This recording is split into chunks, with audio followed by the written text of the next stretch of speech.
कहानी नीरू की है। पंजाब की नीरू की शादी दिल्ली के राहुल से होती है। दिल्ली कितना बड़ा शहर है ना, लेकिन आप लोगों का घर तो बहुत छोटा है। हमारे पंजाब में तो ये बड़े बड़े घर होते हैं कि मजा ही आ जाता है। कोई बात नहीं नीरू, मैं भी तुम्हारे लिए बहुत बड़ा मकान बनाऊंगा बहुत जल्दी। नीरू के पिता जहाँ पंजाब के जाने माने व्यापारी थे, वहीं उसका पति राहुल दिल्ली में एक सिंपल नौकरी करता था। माँ, यहाँ तो घी मक्खन इतना महंगा है कि क्या बताऊं। मैं तो तरस ही जाती हूँ घी खाने के लिए। नीरू की माँ को ये सुनकर बहुत दुख होता है। मेरी बेटी को घी नसीब नहीं हो रहा है और ये बहू यहाँ बैठकर घी में शक्कर डाल रही है। देख वनिता, मैं साफ कह रही हूँ, इस घर में जितना घी आएगा उतना ही मेरी बेटी के घर दिल्ली भी जाएगा। अरे ये क्या बात होती है माँ जी?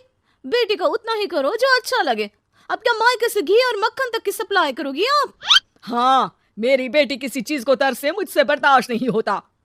अब क्या था, नीरू के मायके में 2 किलो घी आता तो 2 किलो दिल्ली जाता नीरू के पास। एक दिन, माँ बड़ी गर्मी पड़ती है दिल्ली में। इस घर में तो एक ही एसी है और वो भी ड्राइंग रूम में। सारा परिवार एक ही कमरे में सोता है। हाँ बेटा, वो तो हर घर की कहानी है। यहाँ भी एक ही एसी है। अरे बिल इतना आता है कि क्या बोलूं। तभी वहां राकेश आ जाता है। माँ, थोड़ी देर में यहाँ कुछ प्लम्बर आएंगे मेरे कमरे में एसी लगाने, जरा ध्यान से लगवा देना ना माँ। ओए, ऐसे कैसे तेरे कमरे में एसी लगेगा? हाँ राकेश, एक बार बात तो कर लेता। अरे पापा, वो वनिता को गर्मी में नींद नहीं आती। ड्राइंग रूम में सबके साथ सोने में वो अनकंफर्टेबल है, इसलिए। अरे पूरे परिवार के साथ वहाँ तेरी बहन नीरू भी तो सोती है, वो नहीं हो रही क्या अनकंफर्टेबल? समझ रहा है ना? अगर एसी लगेगा तो एक दिल्ली में तेरी बहन के कमरे में भी लगेगा, तभी तू लगा सकेगा। राकेश वनिता को सारी बात बताता है। वनिता करती भी क्या, मन मार कर बैठ जाती है। माँ, ये लोग ठीक नहीं है, क्या करूं मैं? अरे बेटी, यहाँ आ जा, तू यहाँ आकर रह ले। अरे छोड़ दे ऐसे पति को। कैसे छोड़ दूं माँ? समाज क्या कहेगा, लोग क्या कहेंगे? वैसे भी मेरा एक बेटा है मयंक। अरे हटा बेटा, तेरी उम्र ही क्या है, इतनी परेशान रहेगी तो काम कैसे चलेगा। खैर, बात आई गई हो जाती है। माँ को लगता है कि नीरू ठीक है, तो वहीं नीरू के मन में एक ही लाइन चल रही होती है, यहाँ आ जा। माँ ने तो बोल ही दिया है कि यहाँ आ जा। बस मयंक थोड़ा सा बड़ा हो जाए, इन गरीबों को छोड़कर मैं वापस माँ के पास ही चली जाऊंगी। वो इसी सोच में बाजार में चल रही थी कि मैम, आपका दुपट्टा जमीन को छू रहा है। नीरू जैसे ही उस लड़के की तरफ देखती है, देखती ही रह जाती है। हाय रे, कितना सुंदर लड़का है ये। अब क्या हुआ? मैंने कहा आपका दुपट्टा।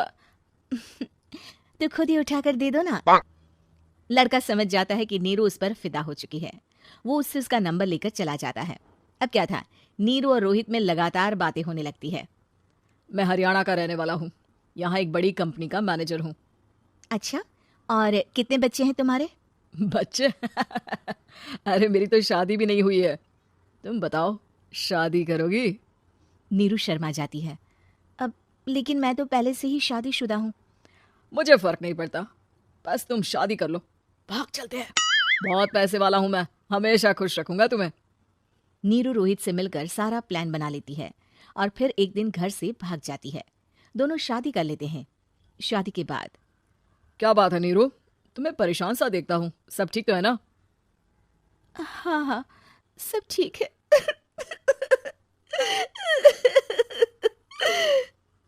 ये कहते कहते ही वो रोने लगती है। अरे क्या हो गया, रो क्यों रही हो? मैंने तुमसे एक बात छुपाई है और वही बात अब मुझे परेशान कर रही है। रोहित, मेरा एक बेटा भी है, उसका नाम मयंक है। क्या बात कर रही हो? ये तुमने मुझे पहले क्यों नहीं बताया? देखो नीरू, मेरी माँ को मैंने ये नहीं बताया है कि तुम शादीशुदा हो। बच्चा मैं मैनेज नहीं कर पाऊंगा।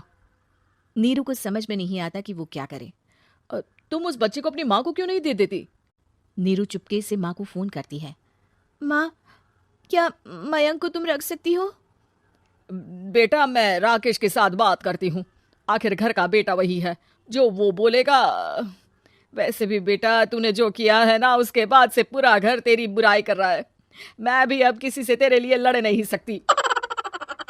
राकेश बेटा, नीरू ने तो जो किया बहुत ही बुरा किया, लेकिन मैं सोच रही थी कि क्यों ना मयंक को हम यहाँ ले आए। तभी वनीता बोल पड़ती है, वाह जी, ऐसे कैसे यहाँ ले आए? यहाँ क्या भंडारा भरा है? और जिस बच्चे की माँ ने नहीं सोचा उसके लिए हम क्यों सोचे? नीरू को एक बार तो अपने बच्चे के बारे में सोचना चाहिए था ना। अरे लेकिन तेरे पास भी तो लड़का नहीं है ना वनीता। माँ, वनीता ठीक बोल रही है। कल को वो बड़ा होकर इसी घर का हिस्सा मांगेगा तो हम क्या करेंगे? माँ कहती भी तो क्या, वो चुप रह जाती है। वहीं नीरू का पहला पति कहता है, माँ, अगर आज भी वो वापस आ जाए तो मैं उसे माफ कर दूंगा। बेटा, गरीबी चीज ही ऐसी है, क्या करेगा? तू तो अब मयंक का सोच। वो बेचारा तो बिना माँ का हो गया। मयंक के खातिर तू दूसरी शादी कर ले बेटा। लोगों के लाख समझाने के बाद नीरू के पहले पति की शादी रिद्धि से हो जाती है, जिसके पहले पति से 2 बच्चे होते हैं। देखो जी, मैंने शादी सिर्फ बच्चे के खातिर की है। मैंने भी शादी सिर्फ बच्चों के खातिर की है। वहीं नीरू के दूसरे पति के मन में ये बात घर कर जाती है कि नीरू एक मासूम बच्चे को उसके खातिर छोड़ कर आई है। अब देखो नीरू, मुझे लगता है कि जो औरत अपनी कोख का बच्चा छोड़ सकती है वो तो कुछ भी कर सकती है। कल को तुम्हें मुझसे अच्छा कोई मिल गया तो तुम तो मुझे भी बाय बाय कर दोगी ना।